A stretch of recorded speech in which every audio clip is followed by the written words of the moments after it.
অভাব পূরণ করে বন্ধু হে। আর বিদেশ হইতে ধানের সারাই আনিয়া লাগায়, বাংলাদেশের চাষি ভাইদের তাদেরকে শিখায়, নিজের চোখে দেখে জিয়া বড় শান্তি পায় বন্ধু হে। ভাই শোনেন, আমি আসলে বক্তব্য জানি না, তারপরে আমি আমার গুরদাসপুর বাসীর পক্ষ থেকে আমি কয়েকটা কথা বলতে চাই। আমার চাষ আমি বাড়ির সাথে যদি ইচ্ছে করি বিলা ডোয়া পরজা ধরতে পারবো, ভ্যান লিজা ধরতে পারবো, বা হাইটেও ধরতে পারবো, সবসময় ধরতে পারবো ইনশাআল্লাহ। আমরা সবাই আমার চাষার ধানের শীষ মার্কা ভোট দিব, আমরা সবাই আমার চাষার ধানের শীষ মার্কা ভোট দিব।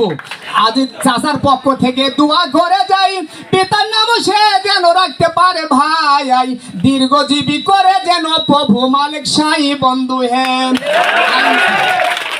আইন শৃঙ্খলা বুঝাই রাখো, আরো সন্ত্রাস পার্টি ধরা বলে তোমার পেটে ভাঙবো বহু লাঠি, জেলের ভাতা খাওয়াই তোমরা জীবন করছা মাটি বন্ধু হ্যাঁ।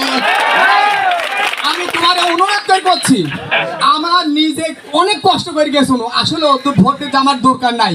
আমার এই গুরদাসপুর বুড়াই গ্রাম, তাই না? আমরা গুরদাসপুরের মানুষ এক মুঠ থেকে একটা ভোটার বুড়াই গ্রাম না যায়, এক মুঠ থেকে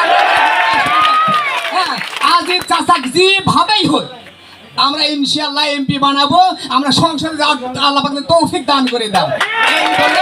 এই বলে আমার বক্তব্য শেষ করছি। আসসালামু আলাইকুম ওয়া রাহমাতুল্লাহ।